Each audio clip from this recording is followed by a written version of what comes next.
Hello and welcome to Lost Love Chronicles. Dear listeners, before we get started, drop a quick hi in the comments and let us know where you're tuning in from. Now let's start with the story.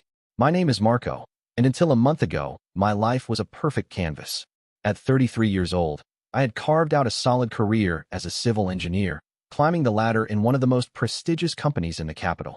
Each project was a challenge that filled me with pride. Each blueprint was a promise of a tangible and successful future. And best of all, I was weeks away from marrying Ivana, the love of my life, a 31-year-old woman who had been my partner, my confidant, my everything for the past 6 years. The date was set, the venue reserved, the menu tasted, and Ivana's dress a dream of lace and silk carefully stored in her closet. Everything was joy, planning the final details of a life that seemed ideal. But as a good engineer knows, even the most solid structure can have a crack in its foundations, invisible at first, but that over time threatens to bring everything crashing down. My weakness was always my brother Sebastian. Sebastian is 3 years younger than me, he's now 30. For as long as I can remember, living with him was a competition, not a brotherhood. It's not that my parents, Don Alejandro and Dona Elena, encouraged rivalry. On the contrary, they always tried to make us united, to love each other as brothers. But Sebastian's envy was a shadow that followed me everywhere, malice disguised as a game or a simple mistake. I remember the first major incident when I was 12 years old. I had spent months working on a robotics project for the school science fair. It was a small but complex robot programmed to overcome obstacles. I was obsessed with it. The night before the exhibition, I left it ready on my desk. Sebastian, who was then 9, entered my room. "I want to see it up close," he said, his voice casual. "I think it's fascinating." Naive, I gave him permission. The next morning, upon arriving at school, I discovered that my robot did not work. Its internal circuits were damaged, as if someone had tried to adjust something too forcefully. The teacher asked me, "Did you tamper with it, Marco?" I shook my head, confused and hurt. I looked at Sebastian, who was standing there with a hidden smile. He broke himself. "Marco," Sebastian said with an innocence that only a child could feign so well. The teacher looked at him, then at me, unsure what to believe. "You see, he was just playing with it." "It must have been an accident," Sebastian added quickly, eyes wide and innocent. But the teacher told me firmly, "I'm sorry, Marco, but you won't be able to exhibit it." My childish pride shattered like glass on the floor. At home, my parents tried to minimize the incident. "They're children's things, Marco," my mother said softly. "Sebastian didn't do it on purpose. It was surely an accident." That was the first time I felt the deep sting of betrayal, the awful realization that someone, especially my brother, could harm me on purpose. Years later, Sebastian's envy escalated. When I was 16 and he was 13, I was presented with a unique opportunity, a full sport scholarship to a university in the United States to play American football. It was my dream. I had trained relentlessly. My grades were excellent, and the scholarship was almost in my hands. Only the last documents were left to be sent. I left them in my backpack, ready to deliver them the next day. Sebastian again had access to my backpack. Days later, the university called me. The documents never arrived, the admissions officer said. The scholarship went to someone else. When I confronted Sebastian, he feigned ignorance. "Maybe you lost them, Marco," he said with a shrug.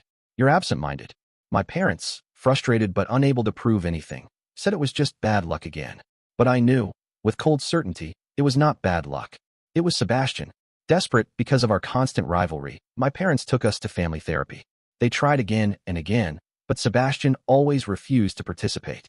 He would sit with his arms crossed, mocking the therapist or diverting the conversation. "He's too good, too arrogant," Sebastian would say. I feel oppressed by his success.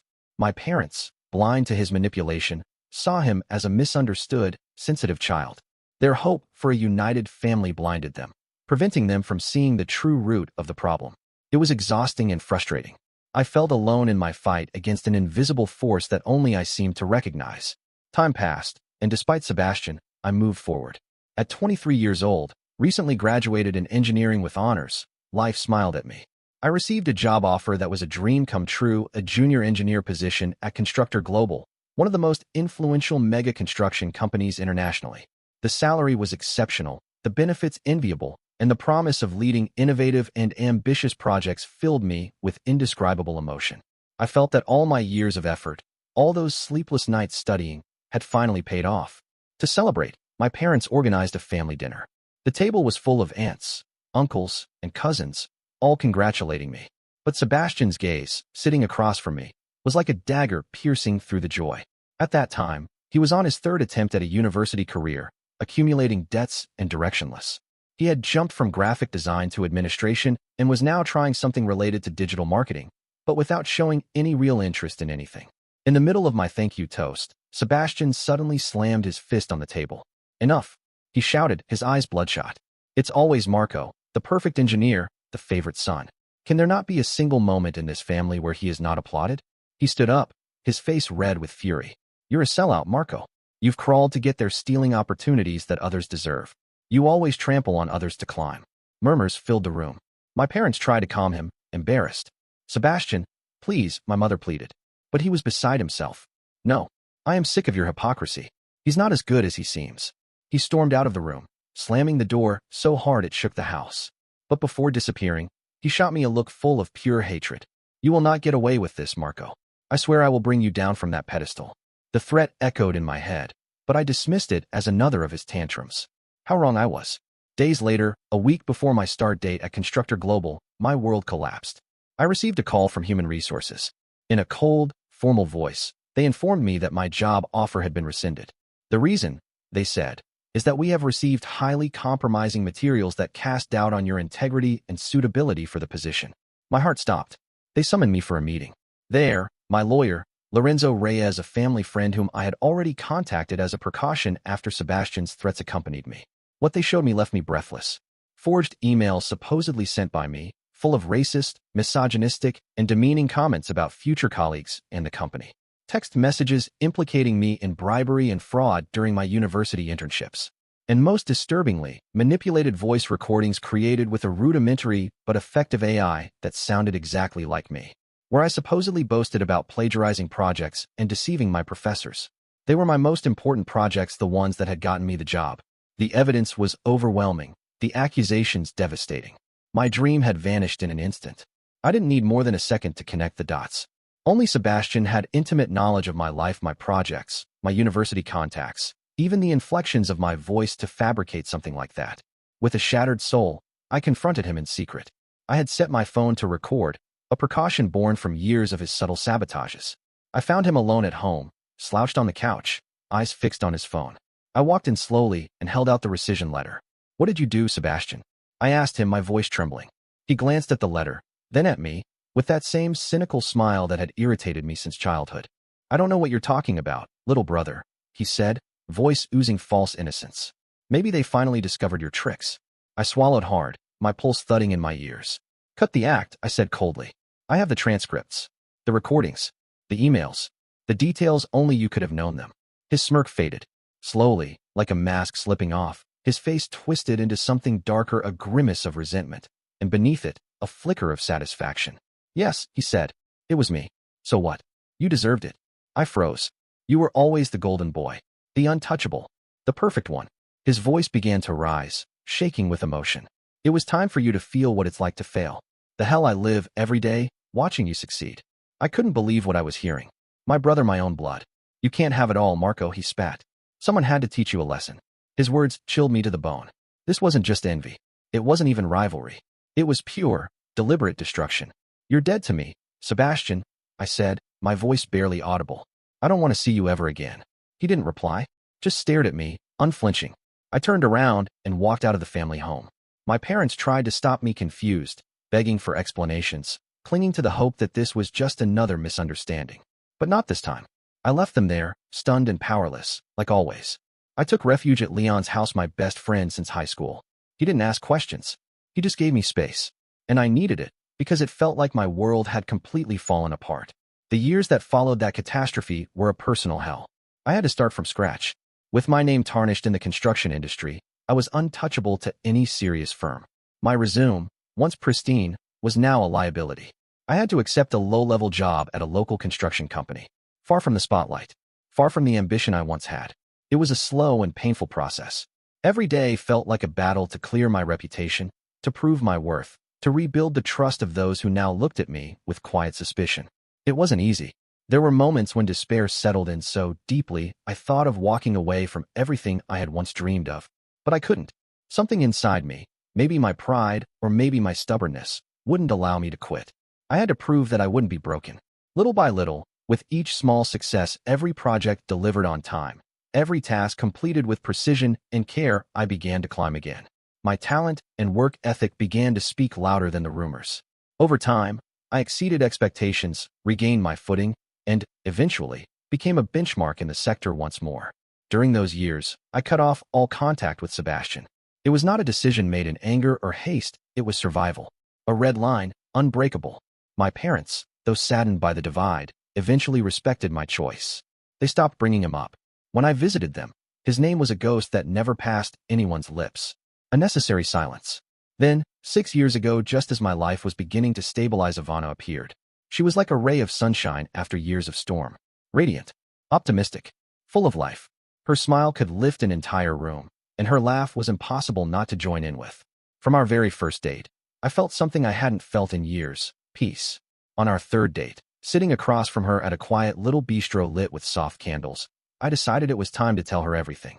If she was going to be part of my life, she deserved to know the whole story. I reached for her hand across the table. "There's something I need to share with you," I said, my voice low, my heart heavy. She looked at me, attentive and kind. "Okay," she said softly. And I told her everything about Sebastian, the sabotage, the forged evidence, the betrayal that had nearly destroyed me. I told her how I'd rebuilt myself, but how that wound never really healed. "There's a line that I can't let anyone cross, Ivana," I said. "Sebastian is not part of my life. He never will be again." I paused, squeezing her hand gently. "I need you to understand something very clearly. He won't be at our wedding. It's not just a preference, it's a condition. His presence would ruin the happiest day of my life. I need your promise." She didn't hesitate. Her eyes met mine, full of empathy. She reached up and cupped my cheek. "Marco," she said tenderly, "I understand perfectly. That's a very deep wound. Your decision is yours, and I respect it. I will always be by your side." Relief washed over me. That moment meant more to me than I could ever explain. It was the support I had always wanted, the kind my parents had never truly been able to give. Her promise was seared into my heart like a vow. The first years of our relationship were idyllic. Ivana was my anchor, my partner in every sense of the word. She supported my projects, encouraged my dreams, and stood by me as we built a future together. 6 months ago, we got engaged. The wedding planning began, an exciting whirlwind of lists, calls, and meetings with suppliers. Our shared calendar looked like a colorful patchwork of floral appointments and venue visits. But as the date approached, I began to feel a subtle change in Ivana. At first, they were just innocent comments. "Marco, don't you think time heals wounds?" Ivana would say gently, brushing her hand along my arm. "Maybe your brother has changed. Family is important, my love. It's the only thing you really have in the end." Each time, I stopped her cold. "Ivana, we already talked about this. Please, don't insist. It's a closed subject." She would nod, but I could see this flicker in her eyes, frustration she could no longer hide. She wasn't just asking anymore. She was hoping I'd bend, that I'd reconsider. Then came the pressure from my parents. Without telling me, they started calling Ivana. At first subtly, then less so. I only learned of it gradually through things Ivana would accidentally let slip. Comments that weren't hers, turns of phrase that sounded far too much like my mother or father. "Ivana," I imagined them saying in their well-meaning but insistent tone, "Sebastian has matured a lot.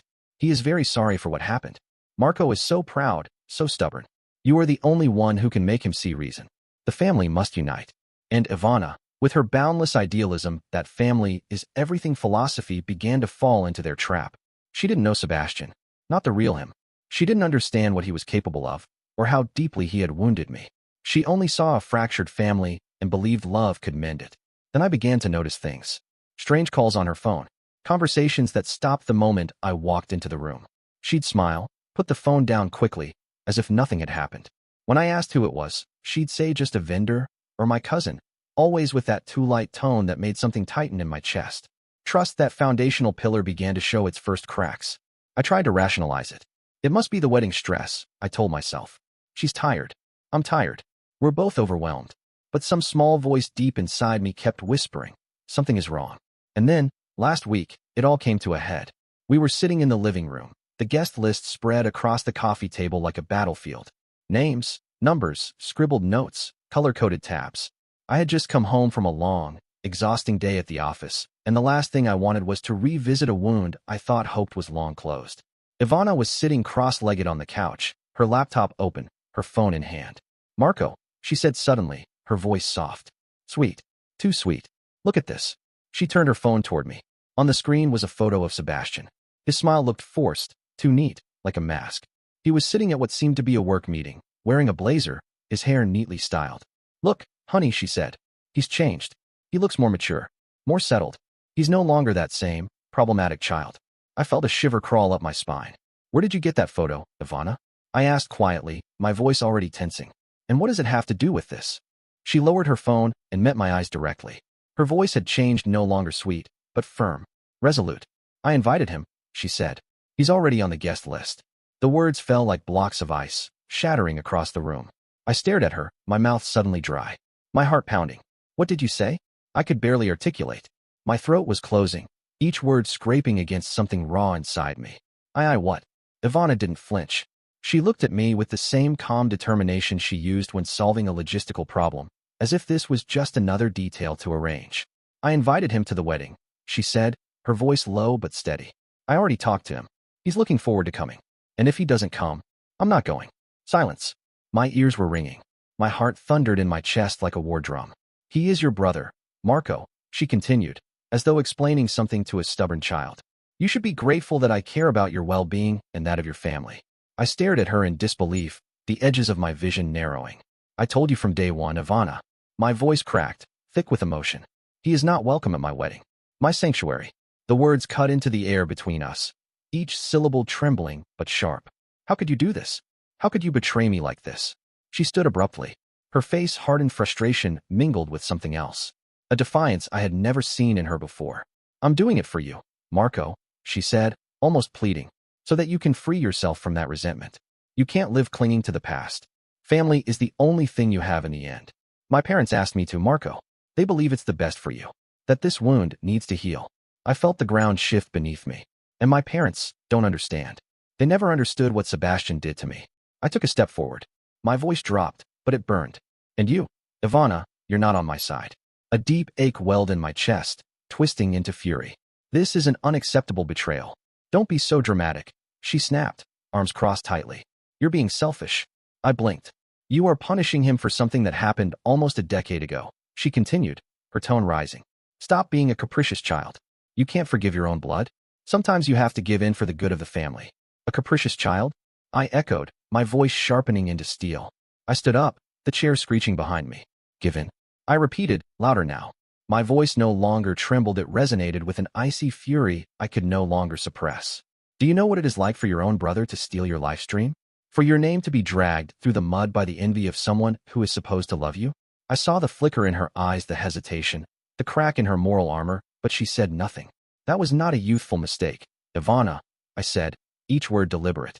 "It was an act of premeditated cruelty. And you," my voice broke, "the person who swore to love me, to support me, you go and invite him behind my back." She shrugged, folding into an expression of obstinacy that chilled me. "Maybe he's matured. Maybe he wants to apologize. And maybe I don't care," I shot back, my voice laced with pain. "He made his decisions, and I made mine." I stared at her, feeling the sting of something irreparable growing between us. "I told you this was a red line for me, Ivana. I made it clear to you. I warned you." My voice, steady now, sounded almost foreign to my own ears, like I had crossed some invisible threshold and couldn't return. "If you cannot respect my limits, if you cannot trust my judgment on something so fundamental to my well-being," I said, feeling my chest tighten with each word, "then there is no wedding. There is nothing. There is no future for us." The silence that followed was dense, suffocating. I could hear the ticking of the wall clock, the hum of traffic outside, the sound of her breath catching. Ivana didn't move. She stood perfectly still, her arms slack at her sides, her eyes wide, disbelieving. I saw it then, the moment her world shifted. Her lips parted slightly. The tears welled without falling. "Are you serious about this?" she asked, voice low. "For this?" "Yes," I said, my voice tight and raw, the pain leaking through despite my effort to hold it back. "Because it's not just this." I stepped closer, not to intimidate, but because I needed her to see me. "It's trust, Ivana. Loyalty. You were supposed to be on my side. Did you know what this meant to me? What it cost me to overcome? And still, you decided to override my pain, my warnings, just to please a manipulator and my parents, who understand nothing." Her shoulders stiffened, but she didn't speak. "I cannot marry someone who does not trust me, who does not respect my most sacred limits." The silence after that was overwhelming. I could feel my words hanging there, heavy and final, like a cold, unmovable stone. We stared at each other. A chasm had opened between us, and neither of us reached across it. Her eyes, now glassy, shimmered in the dim light of the living room. Slowly, almost reluctantly, she turned away. Without another word, she left the room, and I was left alone, with the guest list, with the names that now mocked me, blurred into meaningless shapes as my vision swam with grief and rage. The tiny printed lines seemed to curl under my gaze, fragile and pathetic compared to the enormity of what had just been broken. The days that followed were a blur of silence and stinging coldness. Ivana barely spoke to me, and when she did, her words were clipped, professional, as if I were a co-worker rather than her fiancé. That formality, that forced detachment, it wounded me more than any outburst could have. I kept telling myself, it will pass. She'll see. She'll understand. We've built too much together, 6 years of laughter, of holding each other through storms for it all to fall apart over this. But something in me knew. The crack in our trust, it ran deep. Maybe too deep. The wedding, once a beacon of joy, had twisted into something grotesque. Each passing day it loomed larger, a reminder not of union, but of betrayal. And then, one night, as I was dragging myself home from another long day at the office, mind swimming with exhaustion and too many unsaid thoughts, I saw Leon. He was leaning against the wall outside my apartment. His usual bright grin was gone, replaced with something harder, heavier. He looked up as I approached. "Marco," he said, his voice low and uncharacteristically somber. "We need to talk. There is something I have to tell you," Leon said, his voice tight with concern, "and you're not going to like it at all." My stomach clenched instantly, the kind of twist that comes before the worst kind of news. "What's wrong, Leon?" I asked. "Is it about the wedding, Ivana?" Leon nodded slowly, his expression somber. He gestured toward the sofa. "Yeah, it's about Ivana. And Sebastian." I sat down slowly, heart pounding. A cold dread began to spread through my chest. "A few weeks ago," Leon began, sitting beside me, "Ivana contacted me. Out of the blue. She said she wanted to talk about you." My fists clenched. "What do you mean about me?" "She asked about your problematic character," Leon said, using air quotes bitterly. "Your difficulty in forgiving. She said she was trying to understand why you were so rigid with your brother." A chill ran down my spine. "She wanted you to talk about me behind my back?" "Yes," Leon replied, his voice steady but heavy. "I told her the truth, Marco. I told her Sebastian hurt you badly, that your pain is real, that your reasons are valid." I felt a flicker of relief. At least he hadn't lied. But that flicker died as quickly as it came when he continued. "But the most serious thing," Leon said, dragging a hand through his hair, "is that she didn't only talk to me. She met with him." The words hit like a punch to the gut. I stared at him, unable to speak. "Sebastian approached her," he went on, his jaw tight, "sold her a story. Said he'd changed. That he's in some big, promising real estate business. That he's doing well, turning things around." My mind was reeling. "He offered her an opportunity to invest," Leon said bitterly. "For her. For you. Said it would secure your future. Something about unity, redemption, all that garbage." I felt the blood drain from my face. My entire body went cold. Sebastian again. Manipulating. Lying. Using people's hopes like levers. And Ivana, God. Ivana, she believed him? "Not only did she invite the one person who ruined my life to my wedding," I said slowly, my voice hollow, "but she did it under the influence of a scam." Leon didn't speak. He didn't have to. Ivana's supposed good intentions were now stained by her own naivete, maybe even greed. I couldn't breathe.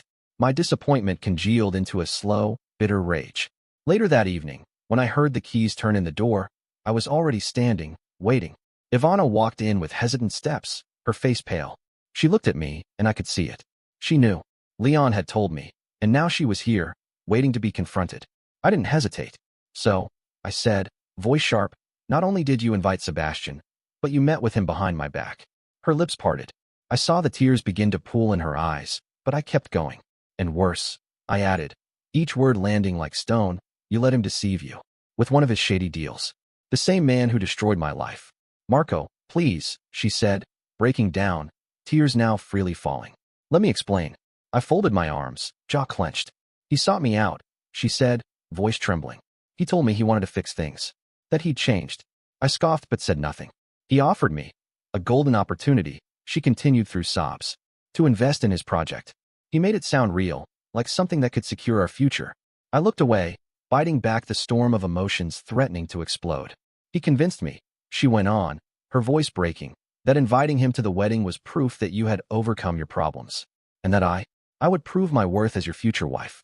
by uniting the family, by bringing prosperity. She sobbed. He asked me for money, Marco, Ivana said, barely able to meet my eyes. To secure the deal. He said it was an investment for both of us for our future. I stood motionless, stunned. My mouth went dry, the weight of her words pressing hard against my chest. This belief overwhelmed me, she said, her voice cracking. You gave money? I asked slowly, coldly. To a scammer? To my betrayer? After everything I told you? I was naive, she moaned, covering her face with trembling hands. I got carried away by the idea of a better future. And by your parents' words, they said Sebastian had changed. I couldn't speak. My heart was thudding like a hammer against my ribs. I believed, she continued, I believed that if he gave us money, if he helped us, he would be tied to us. And maybe then, you would forgive him. Forgive him? I wanted to scream, but I didn't. I just stood there, frozen in a mixture of disbelief and quiet fury. She hesitated, then looked at me with an expression I'll never forget, somewhere between fear and shame. But the most devastating blow, she whispered, came later. I felt my whole body tense. He told me something else, Marco. He told me. She struggled to speak. He told me that you would never change. That you were an obstacle to my happiness. That if I wanted a successful life, I had to choose well. I closed my eyes. He said, she went on, barely audible now, that you were a drag. That you'd always be a loser, clinging to the past. The pain hit me so sharply I almost gasped. Sebastian wasn't just trying to manipulate Ivana with fake promises. He had tried to destroy me, to destroy us. To plant poison between us. And he had succeeded. In that moment, my choice was clear. I didn't feel doubt, just a numbing certainty. Ivana, I said, my voice firm, icy, stripped of warmth, you didn't just betray me. You didn't just ignore my limits. You let yourself be manipulated by a scammer and a traitor. You risked our financial future. For a lie. She shook her head, sobbing. Please, Marco. You demonstrated an alarming lack of judgment, I said flatly. There's nothing to save here. It's over. It's all over. She collapsed to her knees at my feet, begging, reaching for my hands with trembling fingers. Please, Marco, please, I was wrong. I'm so sorry, please, forgive me. But my heart, it was already shattered, scattered into 1,000 unrecognizable pieces. There was no way back. That night, the silence in the apartment was heavier than I'd ever known. No more arguments. No more tears. Just a vacuum. A piercing emptiness where a future used to be. Ivana's face was swollen with crying. Her hands shook as she folded the last of her clothes, placing them gently into the suitcase like she was folding away pieces of a life she'd broken. Her eyes searched mine, pleading, but mine no longer saw the same light. I'm so sorry, Marco, she whispered as she stepped across the threshold. I could only nod. No words left. The door closed behind her with a dull, final thud, and with her a part of me. The following days blurred together in a haze of phone calls, each one slicing into me like a dagger. I canceled everything. The wedding venue. The catering. The photographer. The florist. The band. One by one, I dismantled the dream, undoing what had once felt like the promise of a lifetime. There was something unbearable about it, like erasing a future I had written in ink. The sadness sat in me like a stone, lodged deep in my stomach. But even through the grief, there was clarity. A strange, cold certainty that I had done the right thing. I had lost my fiancée, but I had regained something I hadn't realized I was losing. My dignity. The reactions came quickly and in waves. Some comforting, others deeply unsettling. Leon, above all, was my anchor. After I told him everything, Sebastian's manipulation, Ivana's betrayal, his support was immediate and unwavering. You did the right thing, Marco, he said, sitting next to me on the sofa, his hand firm on my shoulder. She crossed all the lines. And Sebastian, that guy is a parasite. His words didn't erase the pain, but they steadied me. For a moment, I could breathe. Other friends weren't so sure.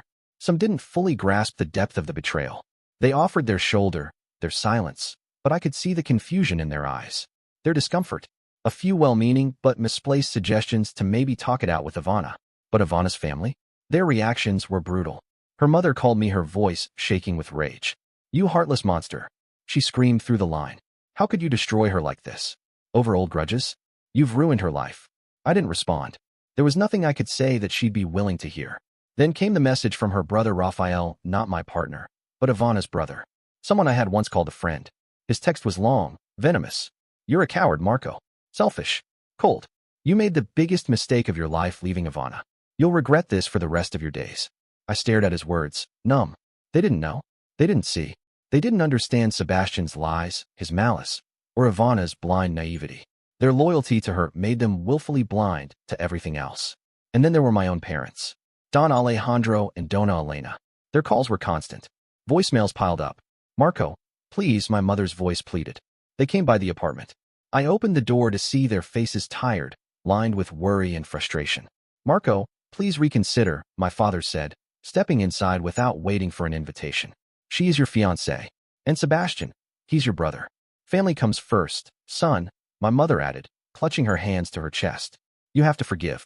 I stood there, arms crossed, my expression drawn and tired. "Sebastian is very sorry," my father continued. "I swear. And Ivana, how can you leave her like this?" I tried again to explain. I laid it out calmly, with all the exhausted patience I had left. "He scammed her," I said. "He tried to destroy my relationship from the inside. Do you understand what that means? He hasn't changed. He's still the same manipulative scumsucker who ruined." "Marco," my mother interrupted, shaking her head. "Your brother has his problems. We know. But you are the older one, the stronger one. You have to be the one to give in. Resentment is consuming you." Their words struck like hammers, hollow and loud. My parents stood there, staring at me with pleading eyes, completely blind to the rot that had taken hold of everything. Their blindness, no, their refusal to see was exasperating. They didn't understand. Or maybe they simply chose not to. To them, Sebastian was still the baby brother, misunderstood but redeemable. Ivana was still the sweet, smiling girl I had brought to Sunday dinners. And I was the problem, the one who wouldn't bend, the one who was too proud, too cold. They clung desperately to this idealized image of family, as though blood alone could excuse betrayal, as though love demanded that I offer up my dignity to keep the illusion alive. They looked at me with disappointment etched into their expressions, as if I were the one who had betrayed them, as if I were tearing the family apart. That hurt in ways I wasn't prepared for. It hurt just as much as Ivana's betrayal. And so I left. I walked out of that apartment, out of their reach, carrying the weight of my decision like a stone in my chest. I was alone, completely. And in that solitude, bitterness took root, slow, burning, constant. But so did something else. A strange, steady determination. Because I knew I couldn't give in. Not this time. Not after everything. The betrayal was too deep. The wound too raw. The days blurred into weeks. Life shrank to two things: work and silence. I buried myself in my career, took on projects I might have once avoided. Long nights with blueprints and calculations became my refuge. Engineering had always been my escape, a world of clean lines and logic. No betrayals there. No lies. But even as I filled my days, the emptiness remained. The void Ivana had left. The void Sebastian had created years ago and kept widening. And my parents didn't stop. They kept calling, kept pleading. "Please, Marco, he's your brother. Forgive him. Move on." Each time, I clenched my jaw and forced myself to listen. And each time, the anger returned like a tide. They couldn't see it. Wouldn't. In that whirlwind of emotion, I found myself turning to the only person who had ever truly seen our family. My grandmother, Dona Carmen. She had always been quiet, composed. A woman of few words, but words that mattered. Her eyes had the weight of generations in them, as if she saw through everything: the lies, the masks, even the pain we tried to hide. Her small country house greeted me with the familiar smell of herbs and coffee. The air was warm, comforting. She sat in her usual chair, a half-finished scarf in her gnarled hands. I sat beside her and began to speak. Everything poured out, years of silence, unspooled into words. I told her about Sebastian's sabotage of my scholarship, about Ivana, about the money, the manipulation, the betrayal, the silence of my parents. She said nothing while I spoke. She simply knitted, her eyes on the wool, her hands slow and deliberate. When I finished, the silence lingered. Then she sighed a deep, aching sound and set the needles aside. Her eyes met mine. "My son," she began, voice soft but dense with sorrow, "there is something your parents have never told you. Something that might help you understand, though not forgive, what Sebastian did." My heart clenched in my chest. "What are you talking about, Grandma?" She rose slowly, the effort etched in every motion of her aged frame. Without a word, she crossed the room to an old wooden chest tucked beneath the window. I watched in silence, the air around us thick with unspoken history. She lifted the lid with both hands, the hinges creaking in protest, and took out a worn metal box. From inside, she pulled a faded photo album and a bundle of yellowed letters tied with a thin piece of string. "Before Sebastian was born," she said, her voice barely audible, "your parents were expecting another child. A boy. They were going to name him Miguel." Miguel. The name sounded foreign in my ears, strange and unfamiliar, as if it belonged to a dream I'd never had. I sat down beside her, my mind blank. Miguel? I've never heard of any Miguel, I said, my voice tight with disbelief. She nodded slowly, opening the album to a page with a black and white photo of my mother, young, glowing, with a large belly, smiling softly at the camera. Elena was in her 8th month of pregnancy. Everything was going well. The pregnancy was perfect. Her fingers trembled as she turned the page and held up an old ultrasound image, faded but still legible. On the back, scrawled in my father's handwriting, Miguel. But then, she continued, tears welling in her eyes. Without explanation, she lost the baby. He was stillborn. She paused, the silence heavy, the truth settling in the space between us like dust. It was devastating, Marco. A terrible blow. Your parents were heartbroken, especially your mother. She thought her world was ending. I stared at the photo of my mother, young and full of hope, and tried to reconcile it with the woman who had stood in front of me days ago, pleading for Sebastian's forgiveness. Just a year later, my grandmother said, wiping her cheeks with the back of her hand, Elena got pregnant again, and Sebastian was born. She let out a deep sigh, her voice thick with weariness. From the moment he arrived, your parents spoiled him, overprotected him. They never set limits. For them, Sebastian was not just their son. He was their Miguel, the compensation for the loss, the fragile child they had to protect from all evil. She looked at me then, her gaze direct, unwavering. They believed that by giving him everything, by controlling his world, they could keep him safe from pain. But all they did was create a capricious, selfish child incapable of dealing with frustration, blind to his own actions. I swallowed hard, something tight closing around my chest. He was always the child who suffered, the one who needed more, to compensate for a tragedy he didn't even remember. And you, Marco, she said, turning fully to face me now, her eyes meeting mine, you were the strong son, the one with no emotional burdens, the one who didn't need protection. Her words hit me like cold water. That's why, when Sebastian attacked you when he lied, cheated, hurt you, they couldn't see it as malice. They saw it as jealousy. The wounded heart of a boy who felt inferior, who needed more love, more attention. They never wanted to tell you about Miguel. They thought they were protecting you from the pain of that loss. But in doing so, her voice broke for a moment. They denied you the understanding of why Sebastian was like that, and why they reacted the way they did. She placed the ultrasound gently on my knee. They left you alone, Marco. Alone against an enemy they themselves had created. An enemy that you, being the strong one, had to endure. I remained silent. Assimilating the truth was like swallowing a bitter pill, painful, but necessary. The hurt didn't lessen, not by any means. But the understanding, that was overwhelming. Miguel's revelation didn't excuse Sebastian's actions, not at all. But it gave context. It painted a clearer picture of why Sebastian behaved the way he did and why my parents turned a blind eye. They weren't just blind out of stubbornness, they were trapped in their own pain, their own denial. In their way, they were victims too. That night, as I lay awake in the silence of my apartment, the resentment inside me began to harden. It transformed from a raw, burning ache into a cold, calculated resolve. I realized I no longer wanted just to cut ties. I wanted justice. Justice that would do more than punish Sebastian. Quietly, I wanted the truth to be exposed, laid bare for everyone to see. I wanted to free myself, Ivana, even my parents, from the suffocating lie that had held our family captive for so long. The next morning, I reached out to Leon and Lorenzo Reyes. I explained everything I had learned: Miguel, the betrayal, the family's blindness. I said it clearly: I want Sebastian to pay for what he did. But not just in private. I want him to pay publicly. I want everyone to know who he really is. Leon nodded slowly, his face serious. Marco, I always knew Sebastian was a problem. But I have an idea. There's a very important real estate developer, Raphael, with whom I've been in contact. He knows your story, or at least part of it. What happened to you affected him indirectly. He has a huge project in mind and is looking for a partner like you. It could be your great opportunity to rise from the ashes.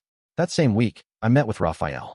He was a shrewd businessman, probably around 50, with an impeccable reputation and an air of quiet confidence.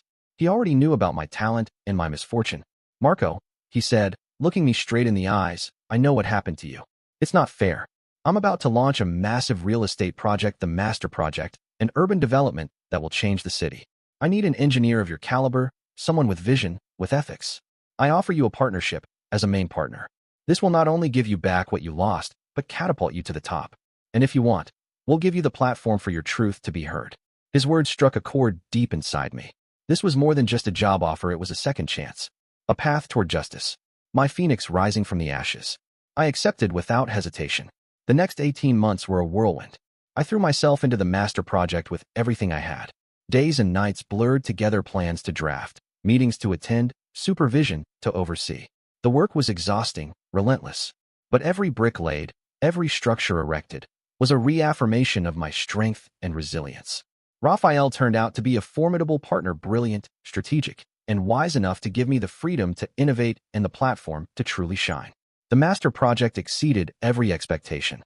It wasn't just a development. It was a futuristic urban complex, a new icon of the city, a model of sustainable design and efficiency. The press didn't hold back. They dubbed me the visionary engineer. My name was everywhere: magazine covers, television programs, conferences. I had become a public figure, a benchmark in my field. While my star rose, Sebastian's fell deeper and deeper into ruin. Through Leon and some discreet contacts that Lorenzo Reyes maintained, I learned of his ongoing shady dealings, accumulating debts, small frauds, broken promises. His life was a disaster, spiraling into a constant downfall. Envy consumed him, fueled by seeing my face plastered all over the media. My parents, desperate for their lost son, tried to pull strings behind the scenes. They begged Sebastian to contact me, to ask for help. Their calls and messages to me were a strange mix of pleading and veiled threats, attempting to manipulate me into pulling him out of the hole he'd dug himself. I blocked his number. I ignored every attempt. I would not give him another chance to harm me. The Latin American Summit on Urban Innovation was the event of the year in our sector. I was honored with the keynote speaker slot to present the master project. That night, the grand auditorium was packed. Engineers, architects, investors, and the press filled every seat. Backstage, as I was being prepared, my phone rang. It was my mother, Donna Elena. Her voice was a quiet plea. "Marco, please allow Sebastian to attend. Your father got him a ticket. He's very sorry. He wants to see you succeed. It's an opportunity for reconciliation." Her insistence on family unity was exhausting. I refused outright. "No, Mom. I'm not ready for that."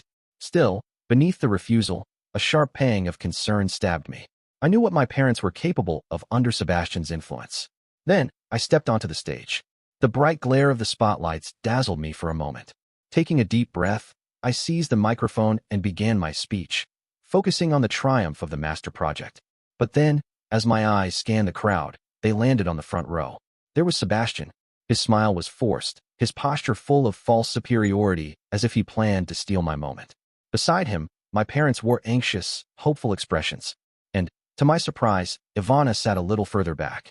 Ivana was watching me with a mixture of regret and a strange hope in her eyes. My heart skipped a beat. In that instant, anger and determination merged into something fierce and unyielding inside me. My carefully prepared speech about engineering, about the project's technical brilliance, vanished. I decided then to change it entirely. I stopped talking about buildings and blueprints. Instead, I spoke about foundations, not the concrete and steel kind, but the foundations of trust, loyalty, and respect in life. I talked about how envy can quietly eat away at those foundations from within, how betrayal, even from one's own blood, can bring down the most solid structure. With a calm, authoritative voice, but with a calculated coldness, I looked directly at Sebastian. Then my gaze shifted to my parents, and finally, to Ivana. "I have learned," I said slowly, "that sometimes to build something truly great, something that lasts, one must be willing to demolish what is rotten from the base. I have experienced firsthand how unbridled ambition and envy can lead someone, even someone who is supposed to be your family, to try to destroy your life, your reputation, your dreams." Murmurs filled the room, a low hum of surprise and tension. Sebastian's face turned pale. The forced smile dissolved, replaced by a grimace of terror. My parents squirmed uncomfortably in their seats, their faces flushed with shame and horror. Ivana covered her mouth with her hand, tears welling in her eyes. I told the story: the sabotage of my career, the forged emails, the manipulated voice recordings, the exact details of the incident that had cost me my dream job. I didn't mention names, but the way my family looked at me told me they understood exactly who I meant. When I finished, the auditorium fell into a tense silence. Then, Lorenzo Reyes, my lawyer, stepped onto the stage. With a discreet signal, Raphael accompanied him. The lawyer, holding a thick stack of documents, faced the press. "Mr. Marco has decided to make the truth public," he announced. "What you have just heard is not metaphorical. These are facts. We have irrefutable proof." He began handing out copies, recordings of Sebastian's confession, forged emails, forensic reports. To my surprise, there was also proof of the scam Sebastian had attempted with Ivana, including excerpts of conversations and bank transfers she had made to him. The silence shattered under the blitz of camera flashes. Suddenly, Sebastian exploded, shouting, "Lies. It is all lies.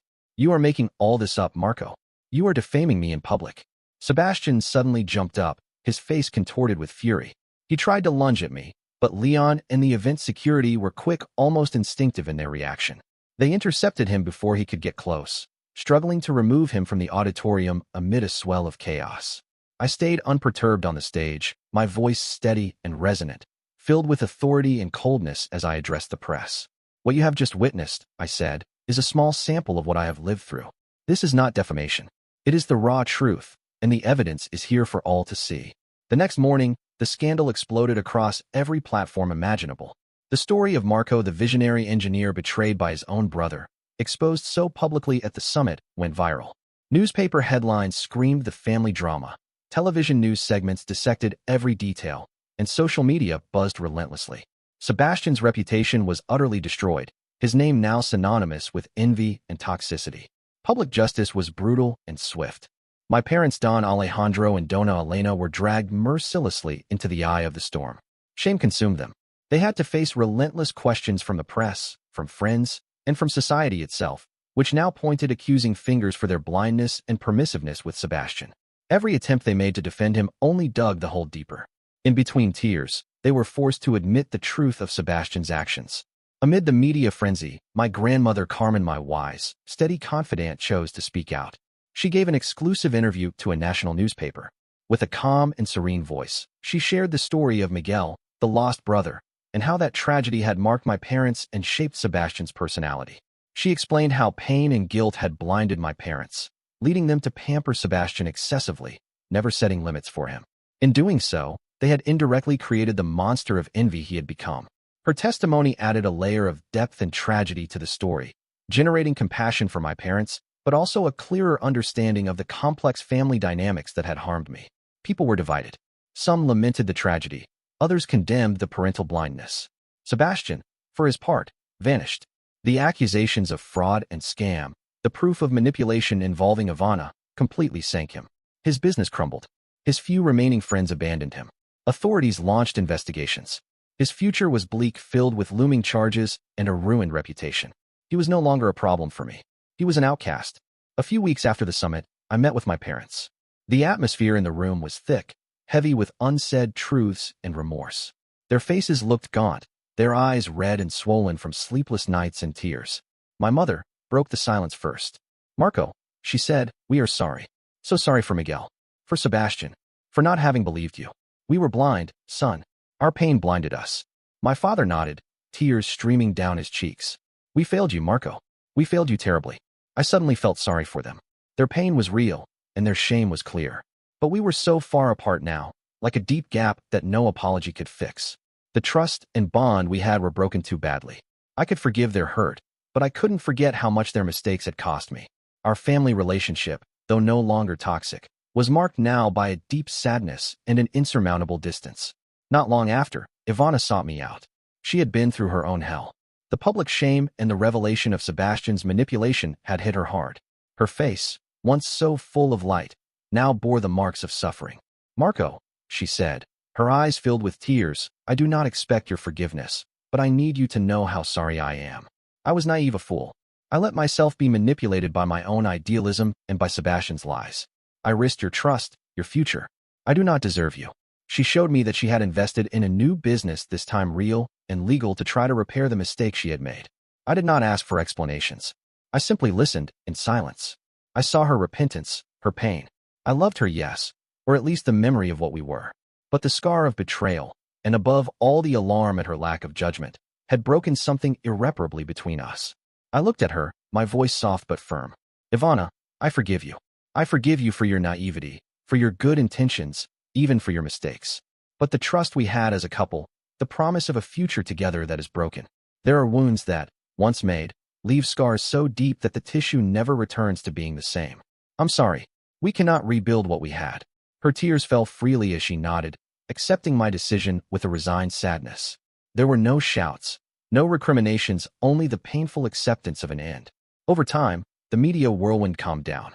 The story of Marco, the engineer who rose from the ashes of betrayal, became a silent legend in the industry.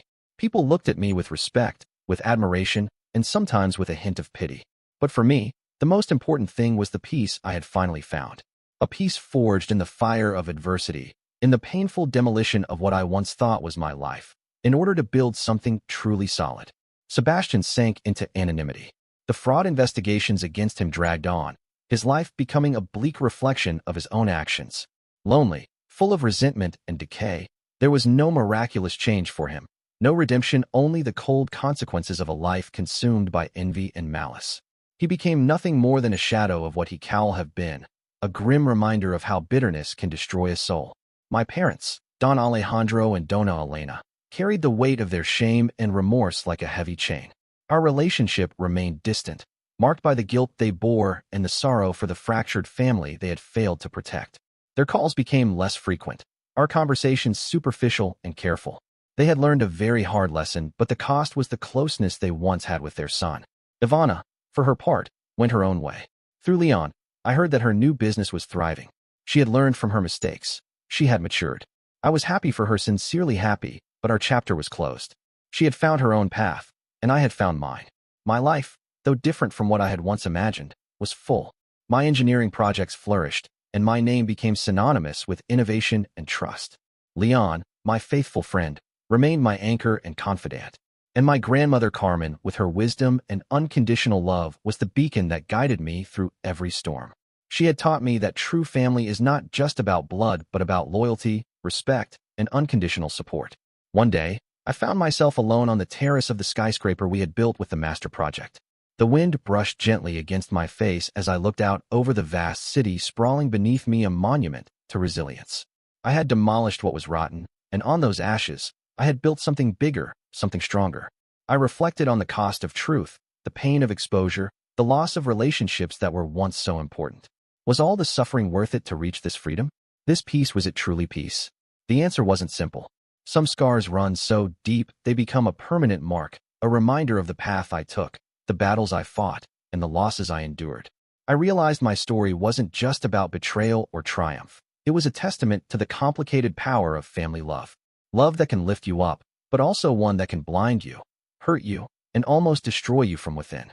One afternoon, as I sat with Carmen on the terrace, I voiced what I'd been feeling. "Grandmother," I said quietly, "how do you make peace with all this? With the hurt, the betrayals, the loss?" She looked at me with those steady eyes, calm and full of understanding. "Marco, sometimes the greatest act of love, self-love, is knowing when to set boundaries, when to say enough, to protect yourself. And sometimes, to build a future, you must let go of the past that consumes you." Her words settled in my mind like a quiet truth. Life wasn't a fairy tale. There were no perfect endings, no magical fixes. It was a complex narrative, a tangle of decisions, consequences, pain, and healing. For me, that complexity meant tearing down what was rotten, rebuilding what could endure, and learning to live again. I looked out once more at the city below, the wind playing with the edges of my jacket. Despite everything, I had found something precious. My own version of peace, I whispered to myself. Dear listeners, please share your thoughts in the comments section below, and don't forget to like, share, and subscribe.